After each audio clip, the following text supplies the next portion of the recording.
الحمدللہ رب العالمین والصلاة والسلام علی سید المرسلین وعلی آلہ وصحبہ اجمعین ومن تبعہم بإحسان الی یوم الدین۔ اعوذ باللہ من الشیطان الرجیم، بسم اللہ الرحمن الرحیم۔ الا ان اولیاء اللہ لا خوف علیہم ولا هم یحزنون الذین آمنوا وکانوا یتقون۔ محترم حاضرین، گزشتہ درس میں ہم لوگوں نے دلائل نبوت اور جادوگروں کے جادو، دجالین کے دجل، فریب اور شعبدہ بازی کے درمیان کچھ فرق پڑے۔ اس کے بعد اسی سے ملتے جلتے ایک معاملے کا انہوں نے تذکرہ کیا تھا کہ اولیاء اللہ کی، انبیاء کرام علیہم الصلاۃ کے بعد اللہ تعالیٰ کے اولیاء کی کرامات ہوا کرتی ہیں۔ اللہ کے اولیاء کے بارے میں یہ جو میں نے ابھی آیت پڑھی، اس کا گزشتہ درس میں تذکرہ ہوا اور یہ بیان ہوا کہ اللہ کے اولیاء اہل ایمان اور اہل تقوی ہیں۔ جو شخص ایمان میں جتنا اعلیٰ اور مضبوط ہوگا، تقوی میں جتنا بہتر اور بلند مرتبہ ہوگا، وہ اسی درجے کا اللہ کا ولی کہلائے گا۔ اس اعتبار سے تمام مومنین اللہ کے ولی ہیں، اللہ کے اولیاء کے درجات ہو سکتے ہیں۔ اور ضمناً پھر انہوں نے تذکرہ کیا کہ قرآن و حدیث سے، اہل سنت والجماعت کے اجماع سے یہ بات ثابت اور مانی ہوئی ہے کہ اللہ تبارک و تعالیٰ اپنی مشیت کے مطابق اپنے نیک بندوں کے ہاتھوں پر مختلف حکمتوں کی بنیاد پر کچھ خرق عادت چیزیں ظاہر فرماتا ہے، جسے ہم کرامت کہتے ہیں۔ لیکن کسی کے ولی ہونے کے لیے یہ شرط نہیں ہے کہ اس کے ہاتھ پر کرامت کا اظہار ہو، یہ اچھی طرح ذہن نشین ہونی چاہیے۔ کوئی اللہ کا ولی ہو اور اس کے ہاتھ پر کرامت ظاہر ہی ہو، ایسا ضروری نہیں۔ بہت سارے صحابہ کرام جو اللہ کے اولیاء کے سردار ہیں، اس میں کسی کا اختلاف نہیں، اولیاء اللہ میں سب سے اونچا درجہ ان کا ہے، لیکن تمام صحابہ کرام کے ہاتھوں پر کرامتوں کا اظہار نہیں ہوا۔ ٹھیک اسی طریقے سے ایک بات یہ تذکرہ کی تھی کہ جن اولیاء اللہ کے ہاتھوں پر کرامت کا اظہار ہوا، ضروری نہیں ہے کہ وہ ان اولیاء سے زیادہ افضل اور فضیلت والے ہوں جن کے ہاتھوں پر کرامت کا اظہار نہیں ہوا۔ ضمناً اس بات کا بھی تذکرہ ہوا تھا جو ہندوستانی اور ہمارے ماحول میں جاننا اور لوگوں کو بتانا بہت ضروری ہے، وہ یہ کہ کرامات کا اظہار اولیاء کی اپنی طاقت اور اپنے اختیار میں نہیں ہوتا۔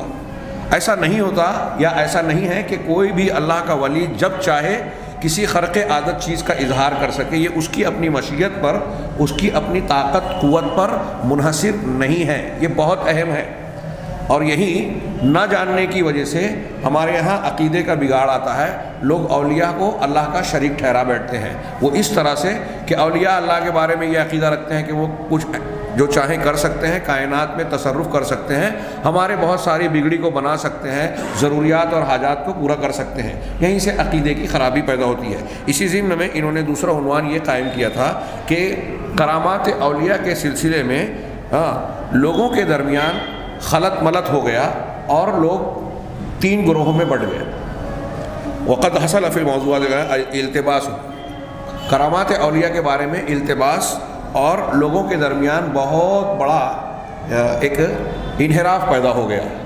چنانچہ ایک گروہ ایسا ہے یہ اس سے ہٹ کر جو اولیاء اللہ کی کرامات کا بالکلیہ انکار کرتا ہے اور کہتا ہے کہ کرامات کوئی چیز ہے ہی نہیں، سرے سے اس کو مانتا ہی نہیں۔ یہ ماضی میں جو لوگ تھے گروہ کی شکل میں جہمیہ، معتزلہ اور ان کے متبعین تھے۔ چنانچہ انہوں نے نصوص کی مخالفت کی اور جو واقعات ہوئے ہیں کرامات کے ظہور کی شکل میں، ان تمام کو انہوں نے یا تو انکار کر دیا یا اس کی تعویل کی۔ میں نے اس کا ہلکا سا گزشتہ درس میں ذکر کیا تھا کہ جہمیہ، معتزلہ اپنے اس نام سے آج کے زمانے میں نہیں پائے جاتے، لیکن ان کی فکر آج بھی پائی جاتی ہے۔ اور ایسا نہیں کہ دور دراز، ہمارے اپنے سماج اور معاشرے میں، اپنے شہر میں بھی ایسے لوگ آپ کو ملیں گے جو عقلیت کی بنیاد پر، سائنسی تحقیقات یا ایسے کچھ دعووں کی بنیاد پر کہتے ہیں کہ کرامات کوئی چیز نہیں ہے، اور جو کرامتیں خاص طور سے جن کا تذکرہ قرآن یا حدیث میں ہے، ان کا وہ مختلف انداز میں انکار کرنے کے لیے تعویلات کا استعمال کر کے جو ہے رد کرتے ہیں کہ اس سے مراد یہ نہیں، یہ ہے۔ میں نے اشارتاً کہا تھا جیسے قادیانی ہیں، منکرین حدیث ہیں، ہمارے یہاں کچھ نامور اشخاص گزرے ہیں جیسے سر سید احمد خان صاحب، ان کی تعلیمی تحریک بڑی اچھی رہی، اس میں کوئی شک نہیں، ہاں ان کے بڑے انحرافات ہیں خاص طور سے معجزات کرامات کے سلسلے میں۔ کچھ لوگ کہتے ہیں کہ بعد میں وہ تائب ہو گئے تھے، واللہ اعلم کہ ان چیزوں سے انہوں نے رجوع کر لیا تھا، لیکن تحریر میں یہ چیز موجود نہیں ہے۔ ان کی خطبات احمدیہ جو تفسیر احمدی کے نام سے مشہور ہے، وہ آج لائبریریوں میں آپ کو مل جائے گی، اس میں ایسی بہت ساری چیزیں ہیں جو معنوی یا روحانی چیزوں سے تعلق رکھنے والی ہیں، ان کا انہوں نے انکار یا تعویل کرنے کی کوشش کی۔ بہرحال کچھ لوگوں نے اللہ کے اولیاء کی کرامات کا انکار کیا۔ دوسرا گروہ ایسا ہے، ایک تو مانتا ہی نہیں، دوسرا ایسا ہے کہ جس نے مانا تو ماننے میں غلو کیا، ہاں، اور یہ عام لوگ ہیں، عوام کی کثرت ہے اور گمراہ علماء ہیں۔ وہ علماء جو جانتے بوجھتے یا غلط علم کی بنیاد پر جو بھی وجہ ہو، کچھ مادی مفادات کی بنیاد پر، لوگوں کے مزاج کے حساب سے چلنے کے لیے، اپنی دکان چلانے کے لیے، کہ اولیاء کے نام پر مجاوری کریں، ان کی طرف نسبت کر کے اپنا سلسلہ چلائیں تصوف کا، قبروں کا، اور پھر اس نام پر اپنے مادی مفادات حاصل کریں، جو بھی ان کا مقصد ہو۔ کچھ گمراہ علماء اور بہت سارے عوام جو کرامات کو مانتے ہیں تو انہوں نے ماننے کے سلسلے میں افراط اور حد سے تجاوز کرتے ہوئے گمراہی کو اختیار کر لیا، غلو کا شکار ہو گئے۔ فَأَثْبَتُوا، چنانچہ غلو کیا تو کہاں تک کیا کہ انہوں نے، جو صاحب کتاب کی عبارت کا ترجمہ کر رہا ہوں، کہ انہوں نے فاجر فاسق لوگوں کے لیے بھی کرامات کا اس بات کیا۔ وہ لوگ جو فاسق و فاجر ہیں، جو شریعت کے مخالف ہیں، شریعت پر عمل پیرا نہیں ہیں، ان لوگوں کے لیے بھی کہا کہ ان کے لیے بھی کرامات ہیں، حالانکہ وہ اللہ عز و جل کے اولیاء میں سے نہیں ہیں، بلکہ اولیاء شیطان میں سے، شیاطین کے اولیاء میں سے ہیں۔ اور اس سلسلے میں جب فاسق و فاجر ہیں، ان کے لیے جو کرامتیں ثابت کی تو کس بنیاد پر ثابت کی؟ تو انہوں نے کہا کہ وَاعْتَمَدُوا فِي إِثْبَاتِ ذَلِكَ عَلَى الْحِكَایَاتِ الْمَكْذُوبَةِ وَالْمَنَامَاتِ وَالْخَوَارِقِ الشَّیطَانِیَّةِ، کہ اس سلسلے میں انہوں نے اعتماد کیا جھوٹی حکایتوں، جھوٹی کہانیوں پر۔ ہمارے یہاں ایسے بہت سے واقعات آپ روزمرہ سنتے ہیں، فضائل کے نام پہ، بزرگان دین کی فضیلت کے نام پہ، جتنے بھی ایسے اہل قبور ہیں جن کی مزارات کی زیارت کی جاتی ہے، جہاں لوگ شرکیہ اور خرافی کاموں کو انجام دیتے ہیں، آپ دیکھیں گے کہ اس صاحب قبر کے تعلق سے آپ پہنچیں گے تو مختلف قصے آپ کو سنائے جائیں گے۔ ان کی ایسی شان تھی، یہ ہوا میں اڑتے تھے، ان کو غصہ اور غضب آ گیا تو پہاڑ پھینک دیتے تھے، ایسا کر لیتے تھے، ویسا کر لیتے تھے۔ ایک صاحب جو ہے عبادت کر رہے ہیں، بارات کا شور ہوا، ہنگامہ ہوا، ڈھول تاشے، غصے میں آ کر پیالہ پلٹا، بارات غائب ہو گئی۔ بھول گئے، 6 مہینہ سال بھر بھولے رہے، اس کے بعد یاد آیا پیالہ الٹا تو پھر سے بارات چلنے لگی 6 مہینے بعد۔ اور ایسی نہ جانے کیا کیا باتیں، فلاں آدمی جو ہے مرنے کے بعد بھی آتا ہے، ان کے گھر کے لوگوں نے ان سے ملاقات کی ہے، ہاں ان کے قبر کی مٹی ایسی ہونے لگی تھی، اس سے لوگوں کو شفا ملنے لگی تھی، وبا پھیلی، کسی کو بیماری سے علاج سے فائدہ نہیں ہو رہا تھا، ان کی قبر کی مٹی کسی نے باندھ لی، اچھے ہو گئے، پھر لوگوں میں مشہور ہوا تو لوگ مٹی لے جانے لگے، گھر والوں نے روز مٹی ڈالنا شروع کی۔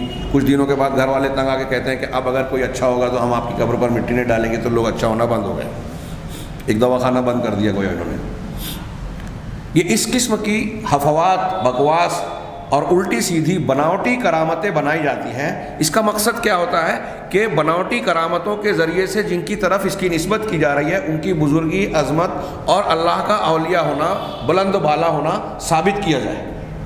ایسا آج خاص طور سے، میں اس کو خاص طور سے ذکر کر رہا ہوں اور روک رہا ہوں، اگرچہ ہو سکتا ہے آپ حضرات کو، سننے والوں کو لگ رہا ہو کہ میں غیر اہم بات کو زیادہ بیان کر رہا ہوں، گزشتہ ہفتے بھی اس کو بیان کیا تھا، لیکن یہ بہت اہم ہے، اگر اس لیے کہ بہت عام بھی ہے، بالکل کامن ہے۔ ہمارے ہاں وہ لوگ جو قبر پرست اور بریلوی حضرات کہلاتے ہیں، ان سے ہٹ کے ہمارے ان کے مقابلے میں جو دیوبندی حضرات، تبلیغی جماعت کے لوگ کہتے ہیں، اس معاملے میں صحیح عقیدہ نہ ہونے کی وجہ سے ان کے یہاں بھی آپ اس قسم کی کافی خرافات پائیں گے۔ فضائل اعمال کے نام پر بزرگوں کے واقعات، صوفیوں کے واقعات جو بیان کیے جاتے ہیں، اس میں مستند اور غیر مستند کی کوئی تمیز نہیں ہے، کوئی بنیاد نہیں ہے۔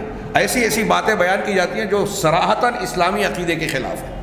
درود کے فضائل بتا رہے ہیں، ایک شخص کا انتقال، اس کی والدہ انتقال ہو گیا اور اس کے بعد جو ہے اس کا بدن کالا پڑ گیا اور اللہ کے رسول صلی اللہ علیہ وسلم بدلیوں میں آئے اور لمبا واقعہ بیان کرتے ہیں، اس کی عورت اس کی والدہ کے بدن پر ہاتھ پھیرا اور یہ کیا اور وہ کیا اور وہ اچھی ہو گئی۔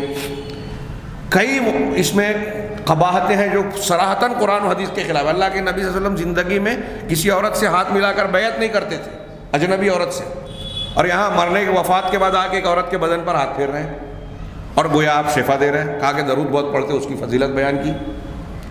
میرا اپنا ایک واقعہ ہوا، جب بنارس میں پڑھ رہا تھا تو ایک صاحب تبلیغی نصاب لے کر آئے، یوں لے کر بیٹھے ہوئے تھے، میں نے کتاب دیکھنے کے لیے کہ کون سی کتاب ہے، کتاب کا نام پڑھا اور سیدھے بیٹھ گیا۔ انہوں نے دیکھ لیا، مجھ کو بتایا کہ یہ دیکھو یہ کتاب ہے۔ میں نے کہا ہاں میں نے دیکھ لیا۔ پوچھا اس کے بارے میں کیا خیال ہے؟ تو میں نے کہا کہ اس میں بہت ساری غلط سلط باتیں بھی ہیں۔ انہوں نے میرے ہاتھ میں دے دی اور کہا ایک غلط بات نکال کے بتاؤ۔ میں نے کہا بھائی یہ کوئی، کہا نہیں بتائیے، آپ نے کہا ہے تو۔ مجھ سے عمر میں زیادہ تھے، میں نے کھولا، چند صفحات کو یہ گھمایا تھا کہ ایک واقعہ ملا کہ مسلمانوں نے ایک قبیلے اور بستی کے لوگوں پر حملہ کیا، ان کو شکست دی، وہ مشرک کافر تھے۔ وہاں کا جو سردار یا بادشاہ تھا اس کو گرفتار کر لیا، سارے لوگ بھاگ گئے اور گرفتار ہو گئے۔ اس کے بعد اس بادشاہ کو وہاں کے مسلمانوں نے ایک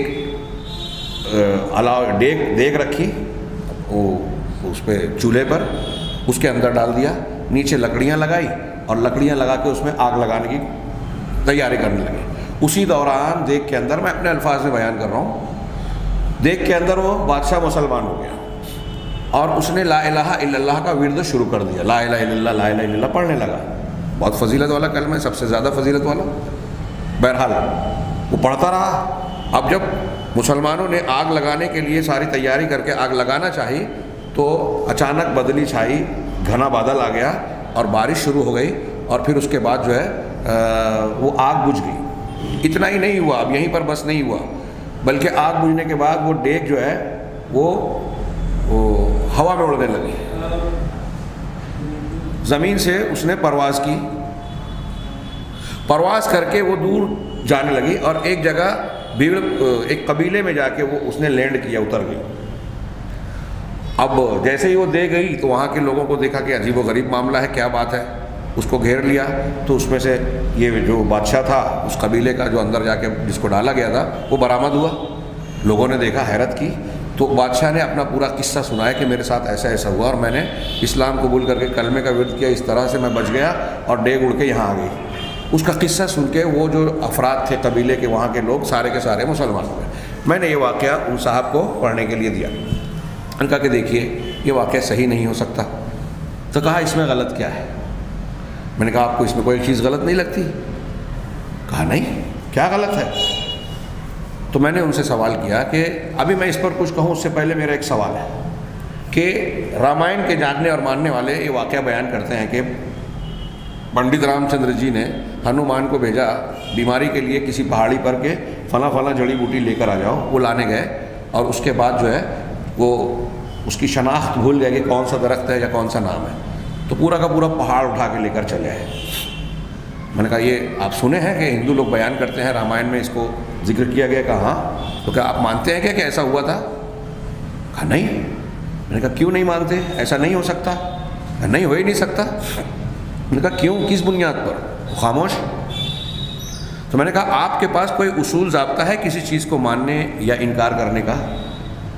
آپ اس واقعے کو اس لیے رد کر دیں گے کہ یہ غیر مسلموں کا ہے، اور اس واقعے کو جو اس کتاب میں ہے اس لیے قبول کر لیں گے کہ یہ آپ کے مولانا نے لکھا ہے۔ ایک اور مسلمان سے گفتگو ہوئی تھی، اس نے اپنی کرامت سنائی بابا کی، وہاں اس کے ساتھ سکھ تھا، اس نے گرو نانک کی کرامت سنائی۔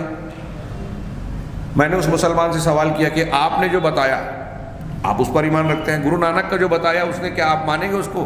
کہا نہیں مانیں گے۔ تو کہا جب آپ گرو نانک والی نہیں مانیں گے تو وہ آپ کے بابا کی بات کیسے مان لے گا؟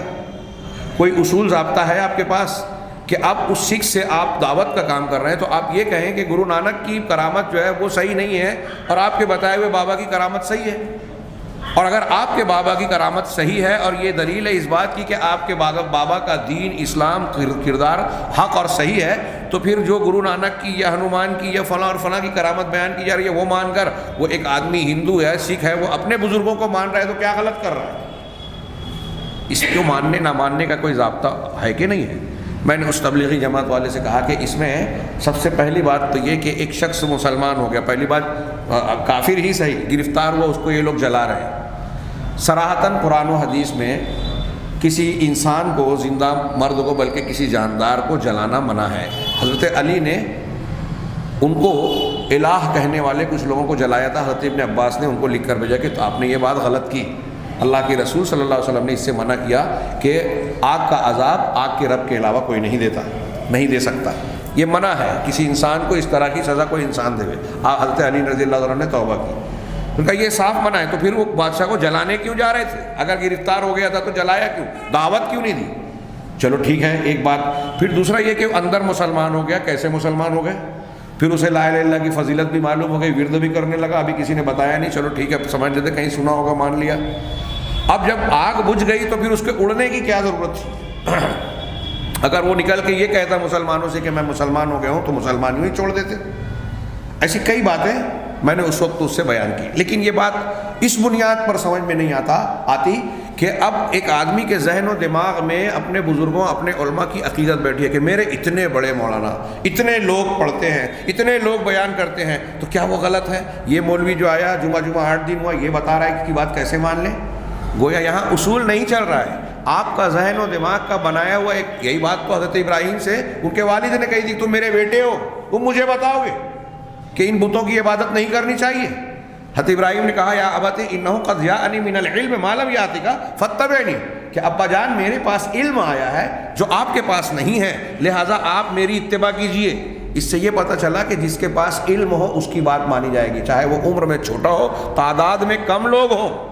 آج ہمارے یہاں جمہوری مزاج کی بنیاد پر لوگوں کا دماغ بنا ہے، جہاں زیادہ لوگ ہیں وہی صحیح ہے، اور لوگوں کو اپنی طاقت کا مظاہرہ کرنے کے لیے بڑے بڑے اجتماعات اسی لیے کیے جاتے ہیں کہ دیکھو اتنا بڑا اجتماع ہوا، پوری دنیا سے اتنے لوگ آئے، اور نہ جانے کیا کیا پھر اس کے بارے میں جھوٹی فضیلتیں کہ وہاں انتظامات کرنے کے لیے اللہ کے نبی صلی اللہ علیہ وسلم بھی آئے، جن اور فرشتے بھی آ کے کھڈا بھر رہے تھے، اور فلاں بھی تھے۔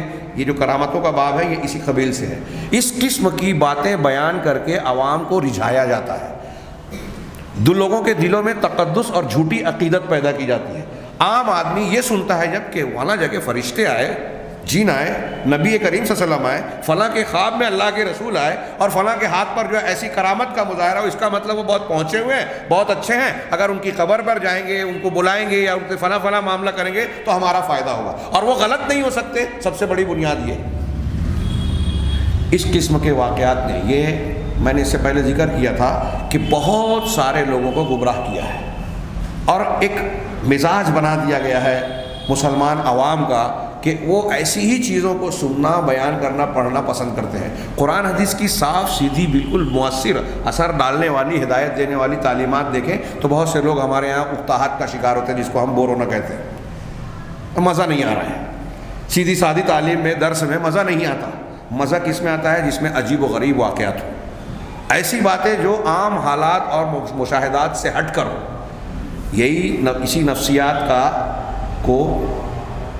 اسی نفسیات کا استحصال کرتے ہوئے، فائدہ اٹھاتے ہوئے بہت سارے لوگوں نے جھوٹی حدیثیں اور جھوٹے واقعات گڑھنے کا ایک مزاج بنا لیا تھا۔ آپ محدثین کے یہاں دیکھیں گے ایک اصطلاح چلتی ہے، اور باقاعدہ بعض محدثین نے کتابیں لکھی کہ واعظین کی حدیث کی کتابیں، وہ حدیثیں جس کو واعظین نے عوام پر روب جمانے کے لیے، لوگوں کو اپنی طرف راغب کرنے کے لیے، عالم آدمی قرآن حدیث کی تعلیم دے رہا ہے تو لوگ متوجہ نہیں ہو رہے ہیں، اتنی توجہ کا اور رغبت کا اظہار نہیں کر رہے ہیں، لیکن ایک جاہل آدمی کھڑا ہوتا ہے اور عجیب و غریب الٹے سیدھے بغیر صفحے کے واقعات سناتا ہے تو لوگوں کو بڑا مزہ آتا ہے۔ تو لوگوں کو مزہ آئے، لوگ ہماری طرف متوجہ ہوں، ہماری باتوں میں رغبت رکھیں، ہم بڑے مقرب مانے جائیں، بھیڑ زیادہ اکٹھا ہو، ان مقاصد کے لیے ایسے واعظین اور خطبہ حدیثیں گڑھتے تھے، جھوٹے واقعات بیان کرتے تھے، قرآن و حدیث سے ہٹ کے بہت سی چیزیں۔ یہ میں جو باتیں بیان کر رہا ہوں اللہ کے گھر میں بیان کر رہا ہوں، اور یہ جو باتیں ہیں اس کا ثبوت آپ کتابوں میں دیکھ سکتے ہیں، کتابیں لکھی گئی ہیں اس پر۔ تو اہل علم نے جو حدیث کے صحیح اور ضعیف یا درجات بیان کیے ہیں، آپ دیکھیں گے شاہ ولی اللہ محدث دہلوی تک نے حجت اللہ میں بیان کیا ہے درجات حدیث، تو اس میں ایک وہ حدیث کی کتابیں بتائی ہے جس میں واعظین اور خطبہ کی حدیثیں ہوتی تھی ان کی بنائی ہوئی، جھوٹی حدیثیں، اور وہ جھوٹی حدیثیں کیسی ہوتی تھی؟ اس میں ایسے ہی واقعات جس میں بزرگوں کی کرامتیں اور عجیب و غریب واقعات، خرق عادت چیزیں بیان کی جاتی تھیں۔ اس کے ذریعے سے عوام کی توجہ، ان کی دلچسپی اپنی جانب مبذول کرا کے، اور پھر ان بزرگوں کا حوالہ دے کر جن کی طرف واقعات کی نسبت ہے کہ فلاں ایسے بزرگ تھے، ان کی طرف اپنی نسبت کہ میں ان کے سلسلے کا ہوں، میں ان کا شاگرد ہوں، ان کے شاگرد کا شاگرد ہوں، یا ان کو ماننے والا ہوں، ان کے حوالے سے پھر اپنی دکان اور اپنی اہمیت بتائی جاتی ہے۔ آج میں جو باتیں کہہ رہا ہوں اس کو تھوڑی دیر کے لیے آج کے سماج میں، جو ہندوستانی سماج ہے، اس میں تھوڑی دیر کے لیے مشاہدہ کیجئے، نظر گھمائیے تو دیکھیے کہ یہ انتہائی عام اور کامن بات ہے، اور اس چیز نے لوگوں کے ذہن و دماغ سے اصل دین کو غائب کر دیا ہے، اور یہ بناوٹی دین کو لوگوں کے ذہن و دماغ پر اس طرح سے ڈال دیا ہے کہ وہ اسی کو دین اور دنیا سمجھتے ہیں، اور اس کے بہت سے نقصانات، جو دنیا اور آخرت کا نقصان ہوتا ہے، عقیدے کا بگاڑ ہوتا ہے۔ اس کا ایک نقصان جو آج کے موجودہ حالات میں، جیسے ہمارے یہاں ایجیٹیشن چل رہا ہے نا، کیب کے خلاف، NRC کے خلاف اور دوسرے معاملات جب پیش آتے ہیں، تو ان کے تعلق سے جب کوئی مسئلہ آتا ہے تو عوام کا، لوگوں کا ایک رجحان یہ بنتا ہے کہ دین بالکل الگ چیز ہے، اور یہ ہمارے روزمرہ کے یا سیاسی اور دینی اور سماجی مسائل الگ ہیں، ان کا اس سے کوئی تعلق نہیں ہے۔ یہ غلط دین بنانے کا ایک غلط نتیجہ ہے۔ ایک غلط نتیجہ میں بتا رہا ہوں، یہ چھوٹا ہے ان عقیدوں کے بگاڑ کی وجہ سے جس کی ہم یہاں بحث کر رہے ہیں۔ اگر قرآن و حدیث کی تعلیمات سمجھائیں اور روزانہ اسی کو بتایا جائے تو عوام کو بھی یہ معلوم ہوگا، روز اس بات کی رہنمائی ملے گی کہ قرآن اور حدیث کی تعلیمات میں ہماری روزمرہ کی زندگی میں اللہ کی طرف سے رہنمائی ہے، ان کو اختیار کریں گے تو ہمارے یہ مسائل بھی حل ہوں گے۔ NRC اور یہ بھی کوئی خاص مسئلہ نہیں رہ جائے گا اگر ہم قرآن و حدیث پر عمل کریں، عمل کرنے والے بن جائیں، ہمارے اندر صبر آئے گا، اللہ پر توکل آئے گا، مسائل سے نمٹنے کی صلاحیت آئے گی، آپس میں اتحاد و اتفاق ہوگا، صحیح طور سے تو قوت ہوگی۔ یہ اس وقت ہوگا جب صحیح عقیدہ ہوگا، صحیح عقیدے سے اتحاد ہوگا، اتحاد سے قوت ہوگی، اور قوت جب ہوگی تو دنیا کی کوئی طاقت اس کو نقصان نہیں پہنچا سکے گی، صرف ایمانی قوت۔ اور وہ اتحاد چند لوگوں کا اگر ہو جائے، حضرت ابراہیم اکیلے تھے، پوری نمرودیت نے ان کو نقصان نہیں پہنچایا، نہیں پہنچا سکا، پوری قوم مل کر آگ میں ڈالنا چاہیے، جلا نہیں سکے۔ تو ہم اتنی بڑی تعداد، اب جب یہ باتیں بیان کی جاتی ہے تو لوگوں کو لگتا ہے کہ مولوی صاحب کسی اور دنیا کی بات کر رہے ہیں۔ ہمارے NRC اور کیب کے مسئلے کا حل ایمان، توکل اور ان چیزوں سے کہاں ہے؟ حضرت ابراہیم علیہ السلام کے واقعے سے، نبی کریم صلی اللہ علیہ وسلم کے واقعے سے کہاں ہے؟ ابھی میں نے کئی جگہ تقریریں کی اور یہ بیان کیا کہ ہم جب یہ عقیدہ رکھتے ہیں کہ اللہ کے نبی صلی اللہ علیہ وسلم نے جو دین ہمیں دیا وہ قیامت تک ہمارے تمام مسائل کا حل پیش کرتا ہے، تمام چیزوں کو، مشکلات سے کیسے نمٹنا ہے اس کی رہنمائی کرتا ہے، تو پھر ہم یہاں کیوں فراموش کر جاتے ہیں کہ دین کا حل تلاش کریں؟ اب جب ہم اپنے نوجوانوں کو وہ حل جو قرآن و حدیث نے بتایا ہے اسے اختیار کرنے کا ذکر کرتے ہیں تو ان کے دماغ میں یہ بات نہیں آتی کہ آج تو احتجاج، ہڑتال، بند کے بغیر کام ہی نہیں بنے گا۔ ٹھیک ہے، ہم ایسے ملک میں ہیں کہ یہاں احتجاج یا اس کے بغیر اگر درج نہیں ہوتا تو ایک دائرے میں رہ کر اجتماعیت کے ساتھ میں اس کو خاص موقعوں پر ضرورت کے تحت مصلحت راجحہ کی بنیاد پر اجازت دی جا سکتی ہے، لیکن یہ دینی طریقہ بہرحال نہیں ہے۔ ہم اس کی مخالفت بھی نہیں کر رہے ہیں لیکن موافقت بھی نہیں کر سکتے، اور یہ کوئی مستقل حل نہیں ہے، ہمارے مسائل کا مستقل حل یہ ہرگز نہیں ہے۔ ہمارے مسائل کا مستقل حل کیا ہے کہ ہم قرآن و حدیث کو اختیار کریں، اتحاد و اتفاق پر کریں، قرآن و حدیث کو خاص طور سے عقیدے میں، اور ان چیزوں کو اختیار کرنے میں جو میں باتیں کہہ رہا ہوں اس کو ہم سن رہے ہیں، جو مان رہا ہے، جو نہیں مانتا وہ نہیں ماننے کو تیار۔ کیوں نہیں مانتا ہے؟ یہ صحیح صاف قرآن حدیث کی باتیں ہمارے یہاں لوگ کیوں نہیں مانتے؟ اختلاف کیوں نہیں ختم ہوتا؟ اس میں رکاوٹ یہ چیزیں بنتی ہیں کہ اب لوگوں میں مشہور کر دیا گیا کہ فلاں بزرگ، فلاں پیر صاحب، فلاں امام صاحب، فلاں مولانا، ہمارے علامہ اور یہ اتنے پہنچے ہوئے تھے، ایسی چیزیں بتاتے تھے، تو اب ان کا جو مسلک ہے وہ مسلک غلط کیسے ہو سکتا ہے؟ ان کا جو سلسلہ ہے وہ سلسلہ غلط کیسا ہو سکتا ہے؟ انہوں نے جو اوراد، وظائف، دعائیں، اذکار، طریقہ عبادت بتایا ہے اس میں خامی کیسے ہو سکتی ہے؟ اب آپ لاکھ بتائیں کہ اللہ کے رسول کی صلی اللہ علیہ وسلم کی سنت یہ ہے، یا آپ جو ذکر کرتے ہیں، آپ جو مراقبہ کرتے ہیں، آپ جو عمل کرتے ہیں وہ اللہ کے رسول صلی اللہ علیہ وسلم کی سنت کے مطابق نہیں ہے، یہ بدعت ہے، وہ ماننے کے لیے تیار نہیں ہوگا۔ کیوں؟ اتنے بڑے بزرگ ہوا میں اڑتے تھے، پانی پہ چلتے تھے، آگ میں کھیلتے تھے، کرامت کھیلتے تھے، یہ کون سی؟ یہ ان کرامات سے متعلق غلط اعتقاد نے یہ میں تھوڑا سا میں نے اشارہ کیا، دور دور تک ہمارے سماج، معاشرے، عقیدے، دماغ اور مزاج کو بگاڑ دیا ہے اور ہم کو دین سے دور کر دیا ہے. دین کو ہماری زندگیوں کے بہت سارے شعبوں میں جہاں رہنمائی کرنی تھی اس سے ہٹا دیا. میں اس کا نقصان مانتا ہوں. کئی چیزوں کا صرف یہی سبب نہیں ہے، بہت سے اسباب ہیں، جس میں سے ایک بہت بڑا سبب یہ ہے غلط دین کو اختیار کرنے کا کہ ہمارے درمیان اولیاء اور صالحین کے جھوٹے واقعات. کچھ لوگ سوچتے ہیں کہ فضیلتوں میں ایسے جھوٹے واقعات بیان کرنے سے کیا ہوتا ہے، کیا فرق پڑتا ہے. لوگوں کو دلچسپی ہو رہی ہے، لوگ دین کی طرف آ رہے ہیں، تو فرق کیا؟ لوگ دین کی طرف نہیں آتے. ان واقعات میں لوگوں کی دلچسپی ہے، ٹھیک ہے، اتنا آپ صحیح کہہ رہے ہیں، لیکن ان واقعات کے تناظر میں جو دین کی تصویر ان کے ذہن و دماغ میں بنتی ہے، جو عقیدہ ان کے دماغ میں ڈھلتا ہے، وہ قرآن و حدیث کا عقیدہ نہیں ہے، وہ اللہ کے نبی صلی اللہ علیہ وسلم کا دیا ہوا دین ہرگز نہیں ہے. یہ اچھی طرح سمجھ لیں. تو ایسی چیزوں کی تبلیغ کر کے، غلط واقعات، جھوٹی عقیدت کو قائم کر کے جو لوگ دین کا کام کر رہے ہیں، وہ دین کا کام نہیں کر رہے ہیں، بلکہ حقیقت میں لوگوں کو اصلی دین سے دور کر رہے ہیں. خود بھی دور ہو رہے ہیں، دوسروں کو بھی دور کر رہے ہیں. میری یہ بات کچھ لوگوں کو بہت بری بھی لگ سکتی ہے، کچھ لوگوں کو لگے گا کہ میں نے جو ہے کچھ زیادتی کی، لیکن غور سے دیکھا جائے، سمجھنے کی کوشش کی جائے تو یہ آج مسلمانوں کا بہت بڑا المیہ بیان کرنے والی بات ہے.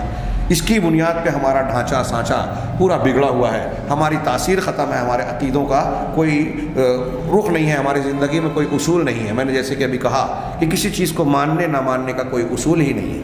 ہم کرامت کو مانتے ہیں تو اس کو بھی اصولوں کی بنیاد پہ مانتے ہیں. ان اصولوں کی بنیاد پہ جب ہم مانیں گے تو ہنومان کا پہاڑ اٹھا کر لے کے آنا، گرو نانک جی کا پتھر توڑ کر جو ہے چشمہ جاری کر دینا، اور فلاں کا جو غیر مسلمین بیان کرتے ہیں، وہ ہمارے لیے قابل قبول نہیں ہو سکتا، بلکہ غیر مسلموں کے لیے بھی قابل قبول نہیں ہوگا جب ہم اصول بنائیں گے. ہم اگر کوئی آج یہ کہے کہ آرم اسٹرانگ اور آلڈرن جو سب سے پہلے چاند پہ گئے تھے، ان سے پہلے نبی کریم صلی اللہ علیہ وسلم چاند پر گئے تھے، تو محض اس لیے اس بات کو مان لیں کہ ہم نبی کے ماننے والے ہیں. نبی کریم صلی اللہ علیہ وسلم مریخ پہ گئے تھے، اسرا کے سفر میں جب معراج پہ گئے تو وہاں سے ستاروں پر بھی ہو گیا ہے. کوئی یہ کہے تو کیا ہم مان لیں گے؟ نہیں مانیں گے. کب مانیں گے؟ جب قرآن حدیث کی دلیل ہوگی.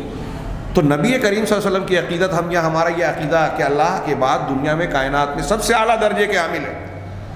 آپ کو سب سے اونچا ماننے کے باوجود ہم آپ کے بارے میں وہ معجزات اور کرامات نہیں مانتے، معجزات نہیں مانتے جو ثابت نہیں ہیں. تو ایسے ہی بزرگان اور اولیاء کے سلسلے میں بھی ہم ان واقعات کو ثابت نہ مانیں جو حقیقت یا اصولوں کے موافق نہیں ہیں، وہ چاہے جتنے پہنچے ہوئے کیوں نہ ہو. تو یہ انہوں نے کہا کہ کچھ لوگوں نے غلو کیا اور اولیاء کی طرف ایسے اولیاء کے نام پر جو فاسق فاجر اور شیطانی حالت کے لوگ ہیں، شریعت اور دین کے پر عمل کرنے والے نہیں بلکہ شریعت اور دین کے خلاف بدعت و خرافات کرنے والے ہیں، ان کے ہاتھوں پر جو شعبدے جادو دجل و فریب کے کچھ آثار ظہور پاتے ہیں، کچھ لوگوں نے ان کا نام کرامات کر دیا، کرامات رکھ دیا، اور جادوگروں کے لیے، مشعوذین کے لیے جو انہوں نے کرامتوں کا دعویٰ کیا، یہاں تک کہ اس دعوے کے ساتھ ساتھ وہ اس درجے کو آگے بڑھے حتی عبدوہم من دون اللہ عز وجل، یہاں تک کہ اللہ کو چھوڑ کر ان کی عبادت کرنے لگے. ہاں، وہ زندہ ہو یا مردہ ہو، ان کی قبروں پر چادریں چڑھانا، نظر و نیاز کرنا، یہاں تک کہ رکوع سجدہ کرنا، اور اجر و ثواب کی نیت سے، اپنی زندگی دنیا کے فائدے کی نیت سے اور نقصانات سے بچنے کی نیت سے ان کی قبروں کی طرف زیارت اور سفر کرنا، ایسی عبادتوں کو اختیار کر لیا گیا. لوگوں نے اس کو آج کتنے مقامات ہیں، کتنے مشاہد ہیں، پورے ہندوستان ہی نہیں، ہندوستان کے باہر بھی، ہاں کتنے ایسے مقامات ہیں جس کو لوگوں نے اپنے طور سے بنا لیا. ان ہی الا اسماء سمیتموها انتم وآباؤکم، کچھ نام ہے جس کو اللہ نے لوگوں نے اپنے طور سے، تم نے اور تمہارے باپ دادا نے وہ نام رکھ لیے کہ یہ غوث ہیں، یہ پیران پیر ہیں، یہ غریب نواز ہیں، یہ دستگیر ہیں، یہ فلاں ہیں، یہ فلاں ہیں. ما انزل اللہ بہا من سلطان، اللہ نے اس پر کوئی دلیل نہیں اتاری. کہاں سے یہ لوگ بیان کر رہے ہیں؟ جھوٹے واقعات گڑھ کر کچھ قصے بیان کیے اور پھر اس پہ سے وہ نام رکھ دیا. یہ انہوں نے وہی بات کہی ان کی قبروں اور مشاہد پر. ہاں، ایسے مزارات بنا دیے، ہاں ان پر مزارات بنا دیے اور دعویٰ کیا کہ ان کے یہ ولی ہیں، اللہ کے بہت پہنچے ہوئے ولی ہیں، ان کی قبر پر ان کے جناب میں آئے تو ہماری حاجتیں پوری ہو سکتی ہیں. لوگ جا کے اپنی حاجتیں پیش کرنے لگے، عبادت کے کام وہاں کرنے لگے، کیونکہ اس صاحب قبر کے بارے میں جھوٹی کرامات کے طور پر بہت ساری حکایتوں کو لوگوں نے مشہور کر دیا. خواب بیان کیا کہ میرے خواب میں نبی کریم صلی اللہ علیہ وسلم آئے تھے, شیخ عبد القادر جیلانی آئے تھے, فلاں آئے تھے, اور انہوں نے ایسا کہا کہ تم کو اپنا کام بنانا ہے تو فلاں کے مزار پہ جاؤ, یا فلاں فلاں جگہ پر جو ہے میرا چھلاوا ہے وہاں جا کے اس کو مرکز بنا لو, اور یہاں ایسے کرو. اور ان منامات اور خوابوں کی بنیاد پر لوگوں نے اس کو دین کی طرح اختیار کر لیا.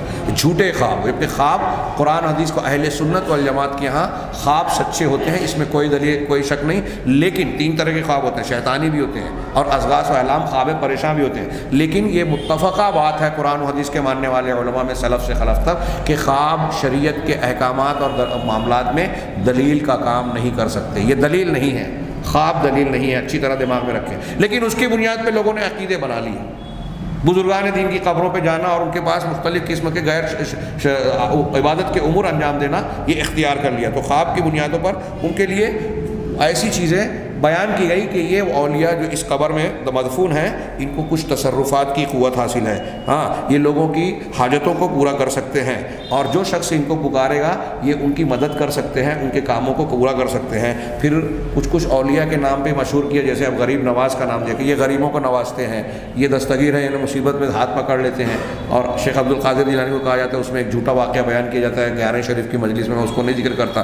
پھر اس کے علاوہ ایسی کئی چیزیں بیان کر کے کہتے ہیں کہ فلاں جگہ فلاں کام ہوتا ہے. تو اب جس کو جیسی حاجت ہے, بچہ چاہیے تو فلاں کے مزار پہ جائے, بیماری سے شفا چاہیے تو فلاں جگہ جائے, آصف سے نجات چاہیے تو فلاں مقام پر جائے. ایسے جھوٹے دعوے کیے گئے اور ان قبر والوں کو قطب, غوث اور اس قسم کے نام دیا گیا. بنیاد یہ جھوٹی کرامت ہے. چنانچہ ان کرامات کے دعووں کی وجہ سے ان کو ان کی عبادت کا ذریعہ بنا لیا گیا, جن کی طرف ان کرامتوں کی نسبت کی گئی. اور کبھی کبھی وہ ایسے شعبدوں کو, دجل و فریب کو, جادو کو کرامت کا نام دیتے ہیں, اور کرامت اور شیطانی احوال کے درمیان فرق نہیں کرتے. اولیاء رحمان اور اولیاء شیطان کے درمیان فرق نہیں کرتے. میں نے اس سے پہلے آگے بڑھوں ایک جملے میں یہ بھی وضاحت کر دوں کہ اولیاء رحمان کی طرح اولیاء شیطان ہوتے ہیں. شیطان کے اولیاء جب لوگوں کو گمراہ کرنا چاہتے ہیں, عقیدہ بگاڑنا چاہتے ہیں, تو شیاطین ان کی مدد کرتے ہیں. جتنے بھی جادوگر ہیں دنیا میں, کسی بھی قسم کا جادو کرتے ہوں, کاہن ہو, ان کو بھی جادو کی قسم میں شمار کیا جاتا ہے. کہانت کو, جو غیب کی باتیں بتاتے ہیں, ہاتھ دیکھ کے مستقبل کی باتیں بتاتے ہیں, یا ایسی کچھ چیزیں کہ آپ کی گمشدہ چیز فلاں جگہ ملی ہے. ابھی بہت سارے لوگ رقیہ سینٹر چلاتے ہیں تو وہ بتاتے ہیں کہ فلاں چیز گم ہوئی ہے, تو یہ دیکھو فلاں چیز میں دیکھو, تم کو نظر آ رہا ہے, تمہارا گھر نظر آ رہا ہے, تمہارے گھر میں کون داخل ہوا, تو بولتا ہے کہ تمہاری ساس داخل ہوئی. ہاں, تمہاری ساس نے تمہاری فلاں چیز کو چرایا ہے. اب ساس اور بہو میں جھگڑا لگا دیا جو زندگی بھر ختم نہیں ہوگا. کتنا بھی سمجھانے والا سمجھائے, لیکن پھوک جھاڑ کرنے والے نے شیطان کی وجہ سے یہ بتا دیا کہ ساس نے اس کے ساتھ ایسا کیا. تو اب ہماری بہویں اور ان کے شوہر دماغ میں بٹھا لیتے کہ میری ماں, میری ساس میرے تعلق سے ایسا کر رہی, میری نند, میری بھاوج, میرے فلاں, اس نے ایسا کیا ہے. پھوک جھاڑ والے نے, شیطان نے اس پھوک جھاڑ والے کے ذریعے سے ہمیشہ کی دشمنی دل میں ڈال دی. یہ میں نہیں کہہ رہا ہوں, اہل علم نے لکھا ہے. میں نے کہا تلبیس ابلیس اور تفسیر المعوذتین ابن تیمیہ ابن قیم کی پڑھیے. ہاں, الفرقان بین اولیاء الرحمن و اولیاء شیطان, یہ عربی کا نام ہے. 3 ترجمے اس کے ہو چکے ہیں, ہم اس کو پڑھیے. ایسے واقعات اور قرآن و حدیث کی روشنی میں اس طرح کی ہدایات ملے گی جس کی وجہ سے نہ جاننے کی وجہ سے لوگ گمراہی کا شکار ہوتے ہیں. تو کہا یہ کہہ رہے ہیں کہ شیطانی احوال اور دینی اولیاء رحمان کے درمیان فرق نہیں کرتے. ایک کھلی ہوئی واضح دلیل ایک چیز صرف یہاں بیان کروں کہ اللہ کے ولی کون ہے, رحمان کے ولی کون ہے, اور شیطان کے ولی کون ہے. اس کی ایک پہچان کہ جو رحمان کا ولی ہوگا وہ صحیح عقیدے والا ہوگا, شریعت کا پابند ہوگا, فرض تو چھوڑیے سنت کو بھی ترک کرنے والا نہیں ہوگا. یہ کون؟ جو رحمان کا ولی ہوگا وہ متقی پرہیزگار ہوگا. اور جو شخص فرائض کو یا سنتوں کو چھوڑ رہا ہے, شریعت کے احکامات پر عمل نہیں کر رہا ہے, وہ اللہ کا رحمان کا ولی نہیں ہو سکتا. ابھی میں نے وہ آیت پڑھی شروع میں کہ الا ان اولیاء اللہ لا خوف علیہم ولا هم یحزنون. اللہ کے اولیاء پر نہ کوئی خوف ہوتا ہے نہ وہ غمزدہ ہوتے ہیں. آگے بتایا اللہ تعالیٰ نے کہ ولی کون ہے, اولیاء کون ہیں, الذین آمنوا وکانوا یتقون, جو ایمان والے ہیں اور وہ تقوی اختیار کرتے ہیں. متقی کون ہے, خود قرآن بیان کرتا ہے سورہ بقرہ کے شروع میں بھی اور لیس البر والی آیت میں بھی پڑھیے. جو نمازی ہوں, زکوٰۃ دیتے ہوں, روزہ رکھتے ہوں, فرشتوں پر, آخرت پر, اللہ پر, سب چیزوں پر ایمان رکھتے ہوں, وہ متقی ہیں. اب اگر ایک آدمی نماز نہیں پڑھتا اور آپ اس کو کہیں گے کہ اچھی طرح میری یہ بات پہنچائی جائے دور تک، میری نہیں ہے یہ قرآن حدیث کی بات ہے، اگر کوئی بے نمازی کو اللہ کا ولی مان رہا ہے تو وہ غیر متقی اور بے ایمان کو اللہ کا ولی مان رہا ہے، اور قرآن کی اس آیت کا انکار کر رہا ہے، وہ کافر ہے۔ میں نہیں، کوئی مولوی نہیں، اللہ تعالیٰ کہہ رہا ہے الذین آمنوا وکانوا یتقون، اللہ کے اولیاء وہ ہیں جو ایمان والے اور تقوی والے ہیں، اور جو نماز ہی نہیں پڑھتا وہ تقوی والا کیسے ہو سکتا ہے؟ شریعت پر عمل نہیں کر رہا ہے، جو اللہ کے رسول صلی اللہ علیہ وسلم کی سنتوں کو چھوڑتا ہے، جو گندا رہتا ہے، جو غسل نہیں کرتا، غسل جنابت نہیں کرتا، گندے پڑے ہوئے ہیں بے وقوف کی طرح۔ ہمارے یہاں پاگلوں کو لوگوں نے کہہ دیا کہ یہ کتب ہے، لوگ ان کے پاس جانے لگے، کہا نماز نہیں پڑھتے، روزہ نہیں، کہا یہ ان کے اوپر سے شریعت ساخت ہو جاتی ہے۔ انتہائی غلط بات ہے۔ نبی کریم صلی اللہ علیہ وسلم مرض الموت میں آخری وقت میں دو لوگوں کا سہارا لے کے نماز پڑھنے جا رہے ہیں، آپ پر نماز معاف نہیں ہوئی، اور یہ جو گندے سندے شریعت سے دور سڑے گلے لوگ، ان پر نمازیں فرض ہو گئی، ساخت، شریعت ساخت ہو گئی۔ اب جب آپ کسی مولوی سے یا ایسا کرنے والوں سے کہ ظاہری اور باطنی الگ الگ کہیں گے تو کہیں گے نہیں وہ اللہ کے رسول صلی اللہ علیہ وسلم کا دین کا معاملہ الگ تھا، یہ الگ ہے۔ آپ کو پتہ ہونا چاہیے جب یہ لوگ گہرائی میں جاتے ہیں تو صوفیوں کی کتابوں میں یہاں تک لکھا ہوا ہے کہ یہ ان کے پیر صاحبان، ان کا درجہ انبیاء سے بڑھا ہوا ہے۔ یہ مذاق اڑاتے ہیں قرآن حدیث کو ماننے اور بیان کرنے والوں کو کہ تم تو جو حدیث بیان کرتے ہو وہ مردوں کی مردوں سے حدیث ہے، کہ ہم سے حدیث بیان کی، فلاں نے ان سے حدیث بیان، صاحب مر گئے۔ لیکن ہم جس حدیث کو یا جس دین کو مانتے ہیں وہ زندے کی زندے سے روایت ہوتی ہے، ہم نے سنا اپنے پیر سے اور پیر صاحب نے سنا اللہ سے، آنکھ بند کیا، کشف ہو گیا، کرامت ہو، آنکھ مل گئی، خواب دیکھ لیا اور ان کو دین معلوم پڑ گیا۔ ہم زندوں کی زندوں سے مانتے ہیں۔ اس قسم کی بکواس اور چیزیں بیان کر کے اس کو دین کے طور پر بیان کیا جاتا ہے اور پھر اس کو اختیار کیا جاتا ہے۔ مختصر قصہ میں یہ بیان کرنا چاہتا ہوں کہ یہ جو کرامتوں کے نام پر جو ہے شیطانی احوال والے جو ہیں، جن لوگوں کو جو قرآن و حدیث پر عمل نہیں کرتے، وہ اللہ کے رحمان کے ولی نہیں ہو سکتے، چاہے کوئی خواب کا ذکر کرے، چاہے واقعی وہ کرامت کا خرق عادت چیز کا مظاہرہ کریں آپ کی آنکھ کے سامنے۔ جو دجال آئے گا، دجال ہے نا، حدیثیں اٹھائیے، صحیح مسلم کی، بخاری کی، دوسری حدیث کی کتابوں کی، دجال کئی چیزوں کا مظاہرہ کرے گا خرق عادت کا، اس کے ساتھ جنت جہنم ہوگی۔ اللہ کے رسول نے کہا کہ اس کی جہنم جنت ہوگی، اس کی جنت جہنم ہوگی۔ آج کل لوگ تعویل کرتے ہیں کہ وہ جو کمپیوٹر اور موبائل کے ذریعے سے 4G 5G 6G 7G ہوگا، کہا اس کے ذریعے سے جو چیز رہے گی نہیں وہ دکھائے گا، عکس دکھائے گا، اور ایسا ہوگا ویسا ہوگا۔ وہ یہ ساری بکواس اپنی جگہ، اللہ تبارک و تعالیٰ اس کو یہ قوت دے گا آزمانے کے لیے، وہ جو ہے ایک آدمی کو چیر کر پھر ملا دے گا۔ اب سوچئے اگر ایسی کرامت یا ایسی چیزیں خرق عادت چیزیں کسی کے صحیح ہونے کی دلیل ہے تو کیا دجال کو آپ صحیح کہیں گے؟ دجال کا نام ہی دجال ہے، دجال ہے بہت فریب دینے والا، دھوکہ دینے والا، دھوکے میں ڈالنے والا۔ تو اب یہ چیزیں انتہائی کامن ہمارے یہاں آج مختلف طریقے سے مختلف قسم کے دجال پائے جاتے ہیں۔ تو یہ خرق عادت چیزیں ہیں، کسی کی دلیل نہیں ہے۔ امام شافعی کا ایک قول سنا کے بات کو آگے بڑھاؤں۔ امام شافعی سے ان کے ایک شاگرد نے کہا کہ لیث بن سعد، یہ مصر کے بہت بڑے امام تھے، امام مالک کے ہمپلہ کہلائے جاتے ہیں، ان کے دور کے تھے۔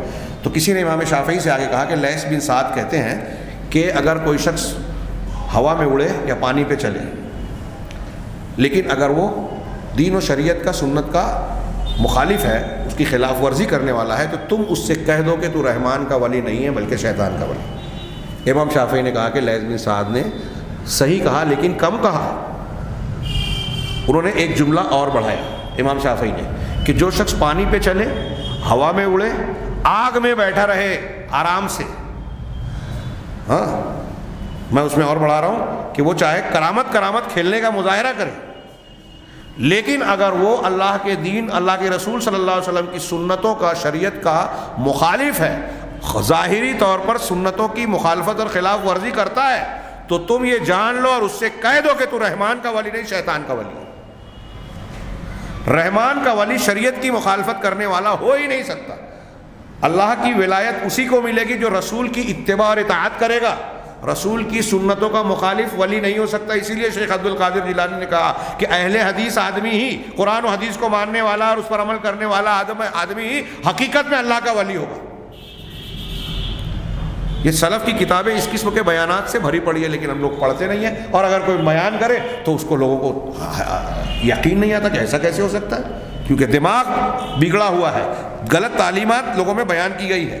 تو میں یہ ہماری بحث یہ چل رہی ہے صاحب کتاب کی کہ لوگوں نے جو ہے ان جادوگروں کو، فاسق و فاجر لوگوں کو، ان کے دجل، فریب اور جادو کو کرامت کا نام دے دیا، اس لیے کہ ان کے پاس علم نہیں ہے اور وہ رحمان کے اولیاء اور شیطان کے اولیاء میں فرق نہیں سمجھتے، فرق نہیں کرتے۔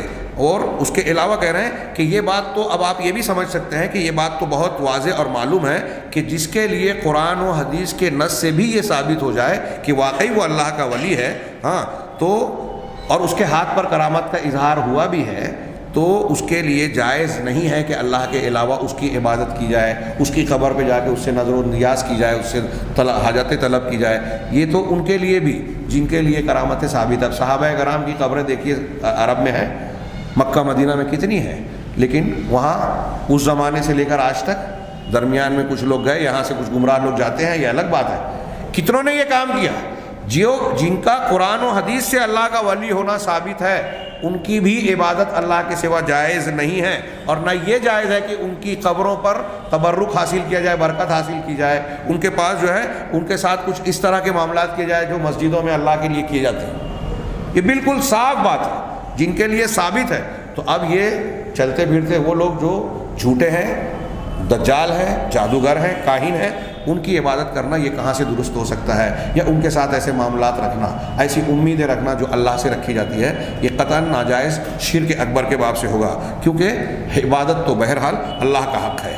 یہ اس کے بعد انہوں نے کچھ نکات بیان کیے، میں تیزی سے انتہائی اختصار کے ساتھ اللہ کی نبی کی دلیلوں اور جادو میں فرق جو بتایا تھا، ویسے ہی یہاں جو ہے کرامات اولیاء اور جادوگروں کا جادو، شعبدہ بازوں کا شعبدے کے کچھ فرق ذکر کیے 3-4، میں اس کو بہت تیزی سے بیان کر رہا ہوں۔ انہوں نے کہا کہ کرامات اولیاء اور جادوگروں، شعبدہ بازوں اور دجالوں کے شعبدوں یا جادو کے درمیان فرق، کچھ فرق ہیں جس میں سے چند فرق کا ہم ذکر کر رہے ہیں، صاحب کتاب کہہ رہے ہیں۔ نمبر 1 کہ اولیاء کی کرامت کا سبب تقویٰ اور نیک عمل ہوتا ہے۔ جو چیز وہ خرق عادت پیش کر رہے ہیں، اس کی وجہ بنیادی کیا ہوتی ہے کہ وہ دین پر عمل کر رہے ہیں، نیک عمل کر رہے ہیں۔ اللہ تبارک و تعالیٰ اس وجہ سے ان کے ہاتھ پر کرامت کا اظہار کرتا ہے۔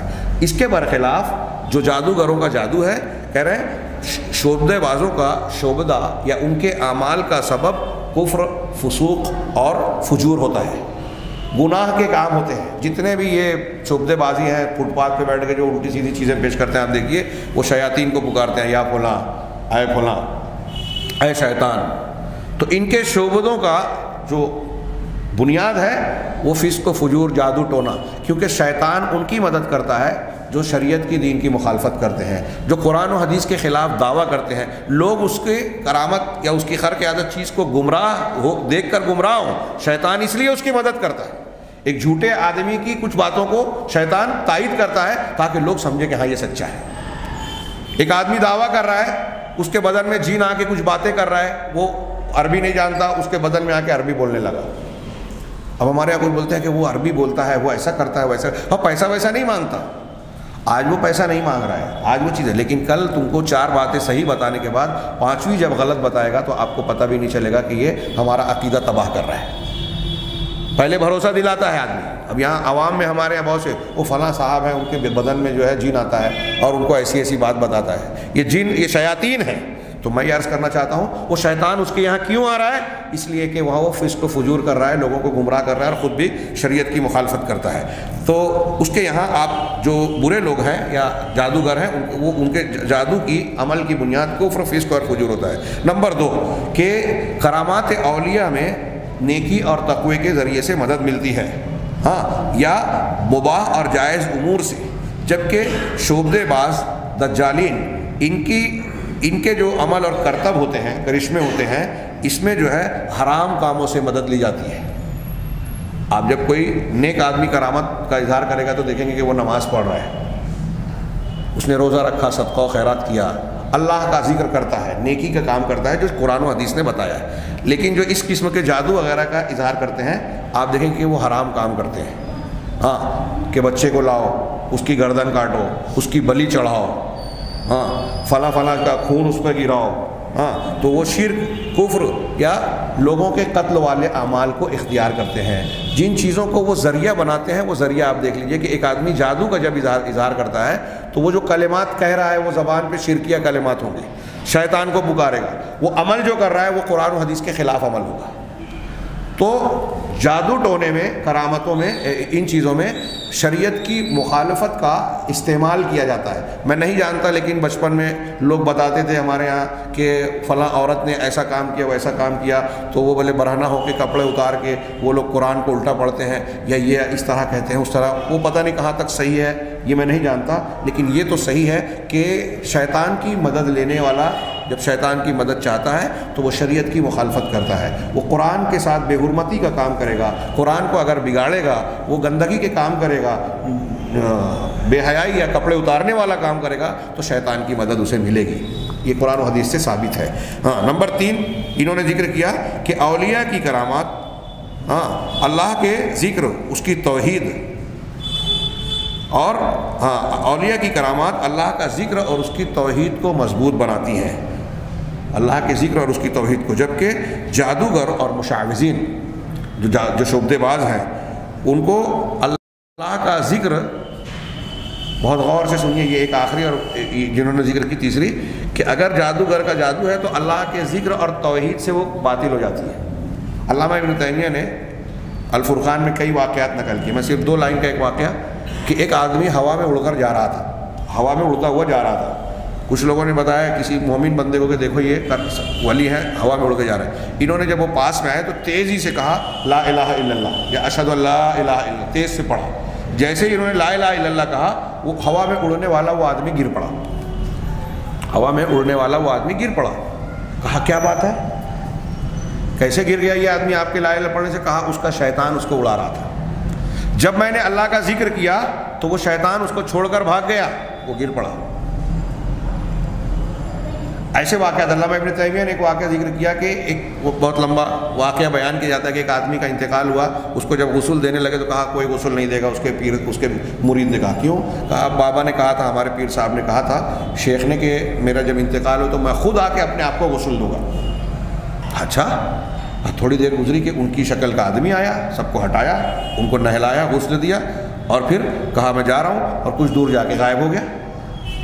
ہاں لوگ حیرت میں کہ اپنے ہی بدن کو خود مرنے کے بعد آ کے غسل دے رہے ہیں.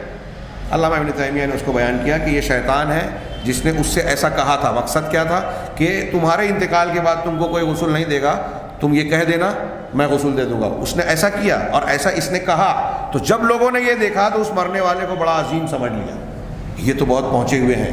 مرنے کے بعد خود ہی دوسروں کے سامنے برہنہ نہ ہو، ننگے نہ ہو، اس لیے خود آ کے اپنے آپ کو غسل دے دیا. یہ ایسے ہیں اور ویسے ہیں، اور ان کی قبروں کو جو ہے زیارت گاہ اور عبادت گاہ بنا لیا گیا.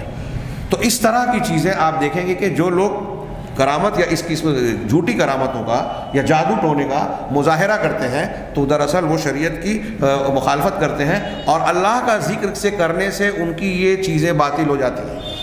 ہوا میں اڑنے والا گر جائے گا اگر آپ اللہ کا ذکر کریں گے، تو قرآن کی تلاوت کریں گے تو یہ جادوگروں کا جادو نہیں چاہیے. اس لیے اگر آپ کو کوئی چیلنج کر رہا ہے کہ دیکھو جیب میں پیسہ ہے، نکال دو، نہیں تو کسی کو کچھ ہو جائے گا، تو میں نہیں، تو آپ دعا پڑھ لیجئے، قرآن پڑھ لیجئے، ذکر کر لیجئے، اس کا کوئی اثر نہیں ہوگا. اگر جادو ٹونا کرنے والا بھی ہے، شیطان اگر اس کی مدد کر رہا ہے، شیطان اگر آپ کو نقصان پہنچانا چاہے گا. یہ باتیں اچھی طرح سمجھے. آج ہمارے گھر میں جو جادو ٹونا، تعویذ لٹکا، وہ نقش لگا دیا دکان مکان میں کہ جو ہے کسی کا برا اثر نہ ہے، یہ ساری باتیں جو ہے غیر شرعی بدعت اور خرافات ہیں. اگر کوئی چاہتا ہے کہ شیطان کے شر سے محفوظ رکھے تو اللہ کا ذکر کرے، قرآن کی تلاوت کرے. ہاں بدعت کے طریقے پہ نہیں، سنت کے طریقے پہ. ہمارے ذکر میں بھی، تلاوت میں بھی لوگوں نے بدعت نکال لی ہے. تو بہرحال سنت کے طریقے پہ اگر کوئی اللہ کا ذکر کرتا ہے، توحید کا ذکر کرتا ہے، قرآن کی تلاوت کرتا ہے، تو جادوگروں کا جادو کا اثر ختم ہو جاتا ہے.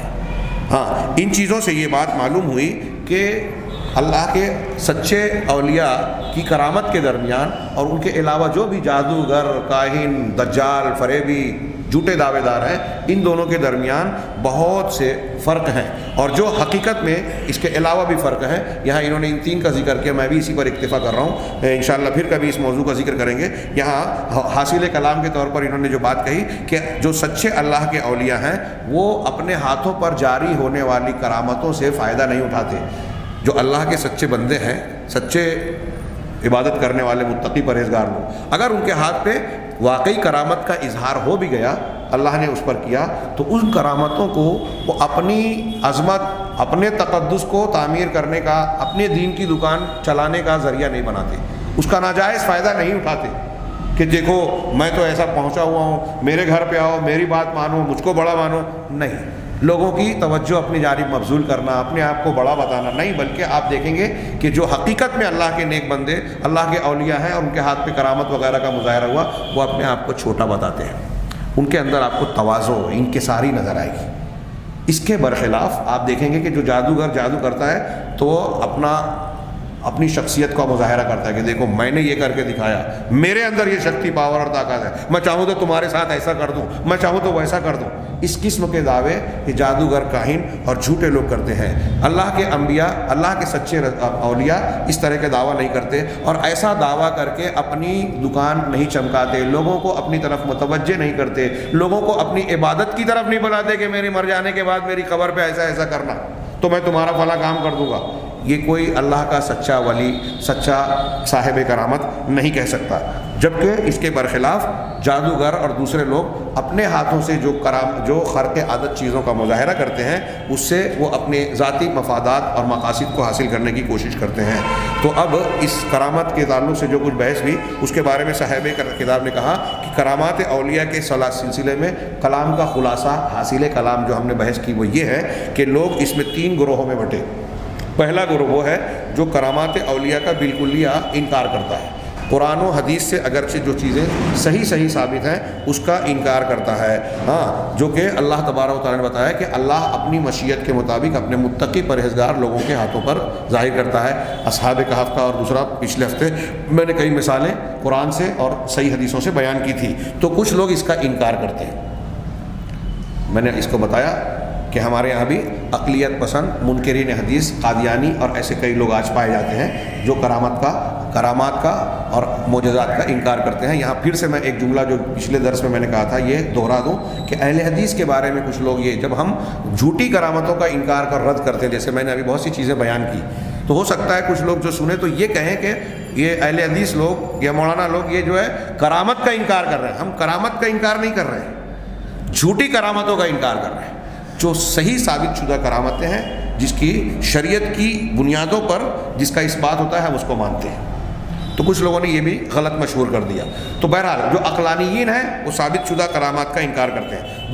دوسرا گروہ وہ ہے جو کرامات کے اس بات میں غلو سے کام لیتا ہے، ہاں، یہاں تک کہ انہوں نے جادو، شعبدہ، دجل کو کرامات میں شمار کر لیا، اور ان چیزوں کو انہوں نے شرک کا ذریعہ اور وسیلہ بنا لیا کہ کرامتیں جب ان کی ہے تو ان کی خبر پہ جا کے ہمارا فلاں کام ہوگا، ان کے نام کا ایسا اختیار کرنا چاہیے، ان کے نام کا سلسلہ چلانا چاہیے، ان کو پکارنا چاہیے، یا شیخ عبد القادر جیلانی المدد اور اس طرح کی بہت ساری چیزیں، کہ ان چیزوں کو جو جھوٹی کرامتیں بیان کی جاتی ہیں، میں صرف شیخ عبد القادر جیلانی کا نام ایک مثال کے طور پہ لے لیا، ایسے جتنے بابا، پیر صاحبان اور ان کی جھوٹی کرامتیں بیان کی جاتی ہیں، ان کی قبروں پر میلے ٹھیلے، عرس وغیرہ لگائے جاتے ہیں، سب اس میں آ جائیں گے کہ کچھ لوگ ایسے ہیں جو کرامتوں کو، جو شعبدوں کو یا غلط چیزوں کو کرامت بتاتے ہیں اور ان کو شرک کا ذریعہ بناتے ہیں، اور ان کے قبر والوں کے اصحاب قبور سے وہ جو ہے زندوں اور مردوں کے تعلق کا ذریعہ بنا لیتے ہیں، یہاں تک کہ اس سے شرک اکبر پیدا ہوتا ہے۔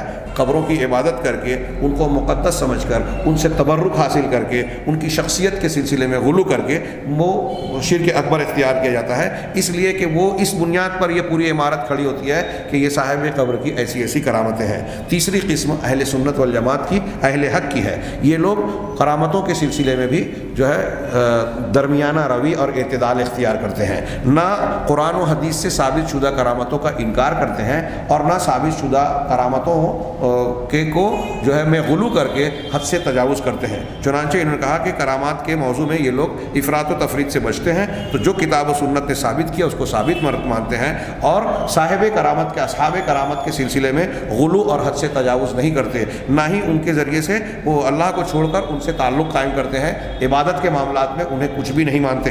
ولا یعتقدون فیہم انہم افضل من، اور یہ بھی نہیں مانتے، یہ عقیدہ بھی نہیں رکھتے کہ جس کی کرامت ہو جائے وہ بغیر کرامت والے ولی سے اونچے درجے کا ہے۔ میں نے ابھی شروع میں ذکر کیا کہ بہت سارے صحابہ کرام سے کرامت کا ظہور نہیں ہوا، تو اس کا یہ مطلب نہیں ہے کہ وہ بعد والوں جو کرامت والے ہیں ان سے کم درجے کے ہو گئے، نہیں، یہ ضروری نہیں ہے کہ جس کے ہاتھ پہ کرامت آ جائے وہ دوسرے اولیاء سے زیادہ فضیلت والا ہو گیا۔ تو اہل سنت والجماعت یہ مانتے ہیں۔ اسی طریقے سے وہ لوگ جو قرآن حدیث کی مخالفت کرنے والی چیزیں ہیں، دجل، فریب، جادو، احتیال، جو کچھ لوگ کیا بولتے ہیں اس کو، ہیلوں کے ذریعے سے کچھ تدبیر اختیار کر کے، چالاکی کے ذریعے سے سائنسی چیزوں کو اختیار کر کے کچھ چیزوں کا جو مظاہرہ کرتے ہیں، اس کو وہ دین اور بزرگی کی بنیاد نہیں مانتے، اس کی بنیاد پر جو ہے اس پر کوئی عقیدت کی عمارت کھڑی کریں، اس کو جائز نہیں مانتے۔ یہ بلکہ ان دجل کو، فریب کو، جادو ٹونا، کہانت کو، غیب کی باتوں کو ماننے کا، جاننے کا، بتانے کا دعویٰ کرنے والوں کو شیطانی عمل اور شیطان بتاتے ہیں۔